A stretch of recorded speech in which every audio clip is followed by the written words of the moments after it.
It's late afternoon in a quiet supermarket in Osaka. A child drops to the floor, screaming, kicking, face red, breath uneven. People start to look, but the parent doesn't move, doesn't react, doesn't even flinch.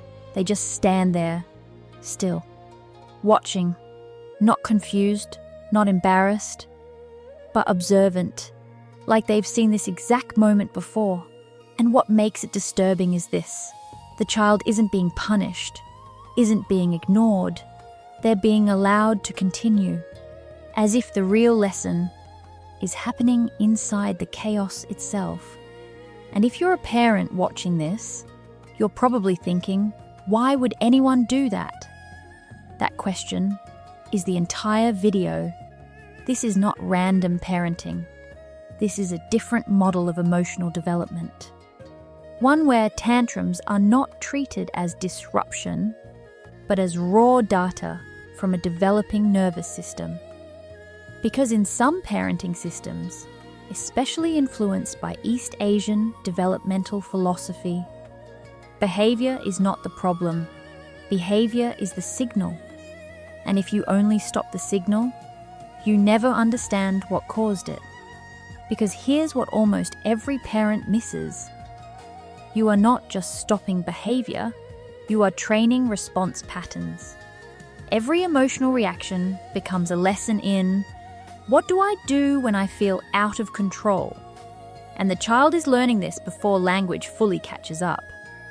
So what gets taught in these moments is not discipline, it's identity formation. And that identity doesn't stay in childhood. It follows them into stress at school, conflict in relationships, pressure in adulthood, even self-control under failure. This is not about tantrums. This is about emotional architecture. On the surface, a tantrum is simple. A child wants something. They don't get it. They explode. But that explanation is incomplete, because underneath the behavior is a system trying to self-regulate without tools. And the skill being formed here is not obedience. It's internal control under emotional overload. From the child's perspective, this is not manipulation. This is overflow. Too much emotion. Not enough structure to hold it. So the body reacts first, before thought can organize anything. And in that moment, the child is not thinking, I want attention. They are experiencing, this feeling is too big for me to contain. That distinction changes everything. At first glance, it looks like attention seeking, but what's actually happening is regulation seeking. The child is not trying to control others. They are trying to regain control of themselves, without yet knowing how. Now here's where parenting styles split. In many environments, the tantrum appears. The parent reacts immediately, the behavior stops. But stopping behavior is not the same as building skill. Because if intervention always happens at peak emotion, the child never learns what to do inside emotion, only what happens after it. And that creates dependency on external control. From the parent's perspective, everything feels urgent. Noise, public eyes, judgment, internal pressure rises instantly. Fix this now. But underneath that urgency is something quieter. Fear. Fear of being judged. Fear of losing authority. Fear of doing it wrong in public. So the reaction becomes faster than intentional. Not because of ignorance, but because of pressure. Now repeat this pattern over time. A tantrum becomes frequent. Frequent becomes expected. Expected becomes identity. The child begins to learn. Explosion gets response.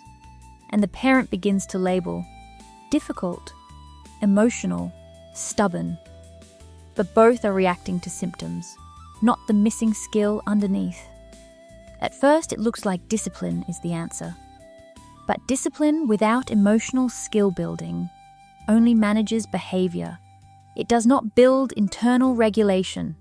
It only moves control from inside the child to outside authority. In some Japanese developmental philosophies, there is a different approach. It is not neglect, it is not indifference, it is controlled observation. A concept similar to MimaMoru, watching without immediate interference. The idea is simple. Don't interrupt the emotion too early, because interruption removes the learning moment. The child must first attempt regulation before guidance is applied.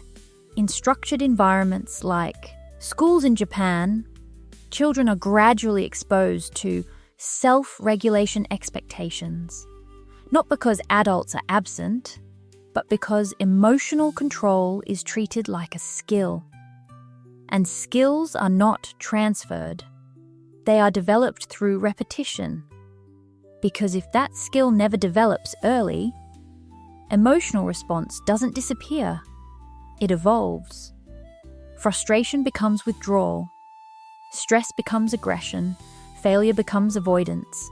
And these patterns don't stay in childhood. They scale into relationships, into careers, into self-perception. At first, calm parenting looks passive, but in reality, it is controlled restraint under pressure. It is active emotional conditioning, not absence of action, but precision of timing. So what actually changes everything? Not ignoring the child, not reacting immediately, but inserting a gap, a pause where emotion is allowed to exist, without instant correction. Because inside that gap, the child attempts something new, not because they are instructed, but because they are finally given space to try. But this is where most parents struggle, because that gap feels wrong. The crying continues, the discomfort rises. Everything in the nervous system says, end this immediately. And if intervention comes too early, the learning resets, again and again. So what happens if nothing changes?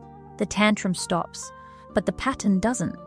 It relocates from childhood reactions to teenage emotional volatility to adult stress responses.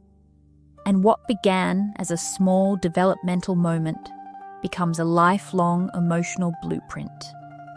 Because the goal was never to raise a child who never breaks down. That's impossible. The goal is to raise someone who understands what to do when they do. And that changes everything, because parenting is not behavior control. It is identity formation under emotional pressure. If this made you see your child differently, there is something deeper you need to understand next. Because tantrums are only the beginning. The real question is what happens when a child learns silence instead of expression. And that is where emotional development becomes something far more complex. If you want to see that next layer, you'll want to stay for what comes next.